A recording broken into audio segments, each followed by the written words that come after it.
Hey guys, welcome back to my YouTube channel, Life with GD. For today's vlog, I'll be sharing a simple part of my day. Kumain muna ako to recharge after a long day. And simple meal lang pero enough na para makabawi ng energy. And this is my quiet moment before moving on to the next part of my day.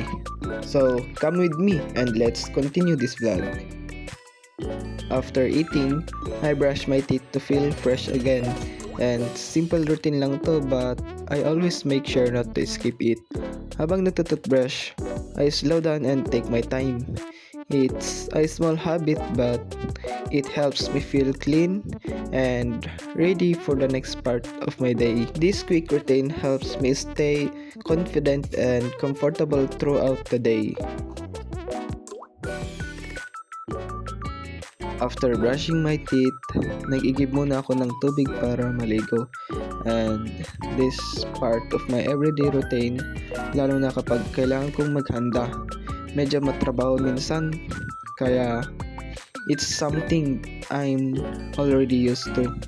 Habang nag-iigib, I take my time and move slowly. Simple lang yung ginagawa pero ramdam mo yung effort. This moment gives me time to think and clear my mind, and I focus on what I'm doing and enjoy the quiet around me. Even small tasks like this can feel calming. It reminds me that simple routines are still important. Step by step at napupuno na yung lalagyan ng tubig. Habang tumatagal, mas nagiging relax ako. At this is just another part of preparing myself for the day. And after this, ready na akong maligo and feel refreshed. Pagkatapos maligo, lumabas na ako ng CR at ramdam ko agad yung freshness after the shower. At pumunta ako sa kwarto and sinampay ko muna yung towel. Simple routine lang pero it helps keep my space organized. After this, mas comfortable na ako and ready na for the next part.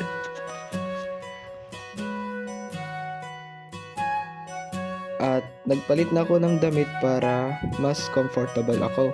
At fresh clothes, fresh feeling, and ready na ulit ako for the day. After eating, it's time to wash the dishes I used earlier. Ayaw ko kasing mag-iwan ng maruruming plato sa lababo. And as the water runs, I start scrubbing the plates one by one at dahan-dahan lang. Walang minamadali. The sounds of the water feel really calming at parang nakaka-relax talaga kahit simpleng gawain lang. And I make sure na natatanggal lahat ng sebo at dumi at masarap sa pakiramdam kapag malinis ang paligid, di ba? And while washing the dishes, tahimik lang ako at nag-iisip-isip. Simple course lang. Like this make me feel productive and unti-unti nang nauubos ang hugasin sa lababo. After rinsing everything, inayos ko na sila para patuyuhin at maliit na bagay lang to pero malaking tulong sa araw ko. This is how I keep my space clean and organized. Hey guys, ready to go to magpagupit bola tayo. And we are now on the way going to haircut shop. And he is my brother. Hello. After finishing everything at home, lumabas na kami ng kapatid ko at tahimik lang ang paligid habang naglalakad kami. The air feels fresh, especially dahil umaga pa. Habang nasa daan, nadaanan namin yung simbahan na nabanggit ko kanina. It's the Saint San Gabriel Arcangel Church dito sa amin, sa poblasyon. Maraming tao dito kasi Sunday ngayon. At makikita mo yung mga taong papasok at palabas ng simbahan. The place feels calm and peaceful. Sandali kaming tumingin habang dumadaan. Parang ang gaan lang ng pakiramdam sa moment na yun. At simple lang yung lakad namin pero meaningful. Nagpatuloy lang kami sa paglalakad-lakad, enjoying the view. This is just a normal day pero masarap i-record. Sometimes, it's the simple moments that matter the most. At malapit na kami sa gupitan at konting lakad na lang. And we're here already inside the barbershop, and this place feels familiar because we've been coming here for a long time. The vibe is simple, calm, and relaxed. Now, it's finally my turn to get a haircut. And I sit down, relax, and just trust the barber. I went for a low fade haircut this time. While he's cutting my hair, I can hear the sound of the disperse and feel the fresh air around. I take a quick look at the mirror and smile at the camera. Watching the haircut come together is actually satisfying. This is one of those simple moments that feels refreshing. Sunod naman nagpapagupit ang kapatid ko. 7 ang gupit niya at bagay na bagay sa kanya.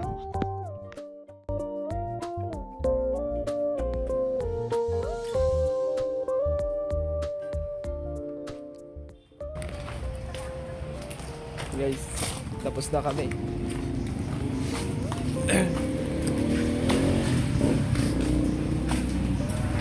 Okay, goods, tapos na. Tara muna sa market at bibili tayo ng fruits. Mangga.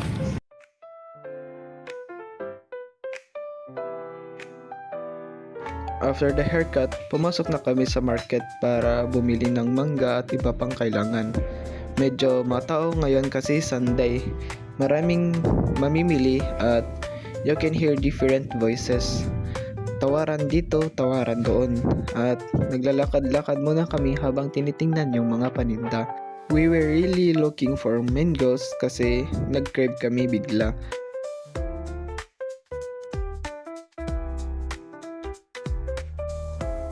Nagtanong ako kung magkano yung 1 kilo ng mangga and grabe, 180 pesos daw. Nagpareact talaga ako kasi ang mahal pala. So, we decided na kalahati lang kilo na lang ang bilhin. At hindi ko in-expect na 2 piraso lang pala yung 1/2 na kilo. At funny pero medyo shocking at the same time. Kulang pa nga yung dala kong 100 pesos kaya dinagdagan pa ng kapatid ko. Guys, dadagdagan natin ng 25 para makuha natin yung dalawa pa. Ito pa. Wala na. Data?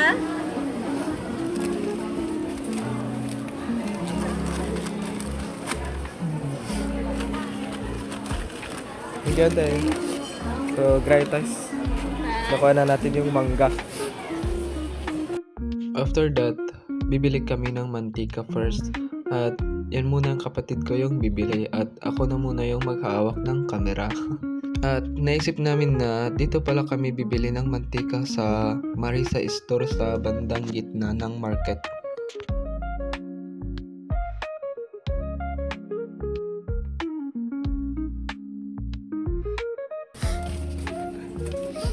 Yung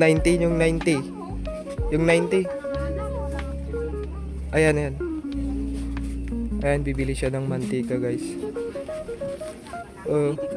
Punit na yung yung mangga.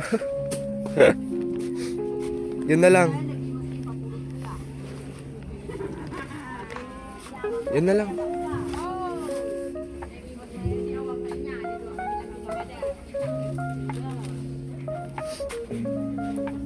Sige, punta ka. Bayaran mo.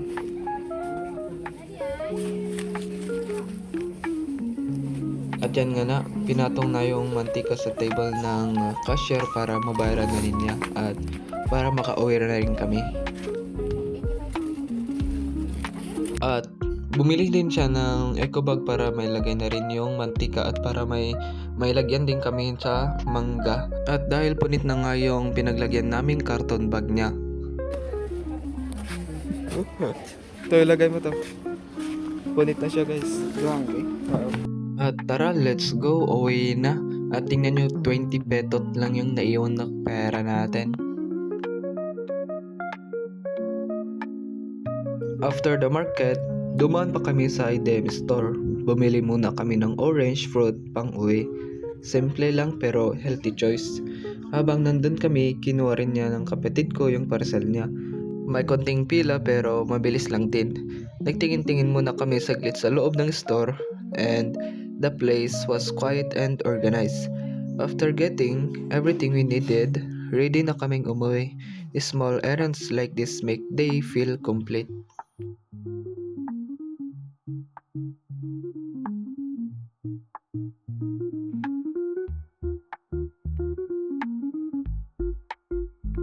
After buying everything, umuwi rin kami. Bit-bit namin yung mga pamili namin. Pagod pero satisfied. Medyo maingay yung paligid habang pauwi. And it was a simple day pero puno ng small moments, and that's how we ended our day. Guys, nandito na tayo pa away. We're going to home na on the way. With parcel at Menarket.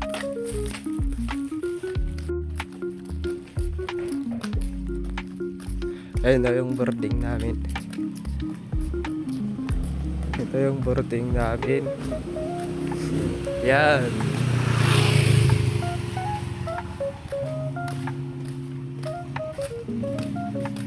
Nandito na tayo.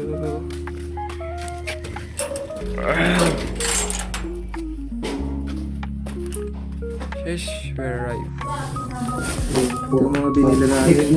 Sibuyas, tapos orange, tapos yung natitirang 20 pesos na pera natin. Ito ko ba din? Tapos mantika. Mantika. Oriental. Sukang Ilocano. 15 only pesos this. Tapos punit na yung mangga. Manggang this is just 1/2 kilo and the price is so expensive. We bought in the price of 125 for only 2 pieces of mangoes. And yun lang naman, guys. Thank you for watching. That's it for today's vlog, and thank you so much for watching until the end. If you enjoyed this video, don't forget to like, subscribe, and leave a comment. See you in my next vlog.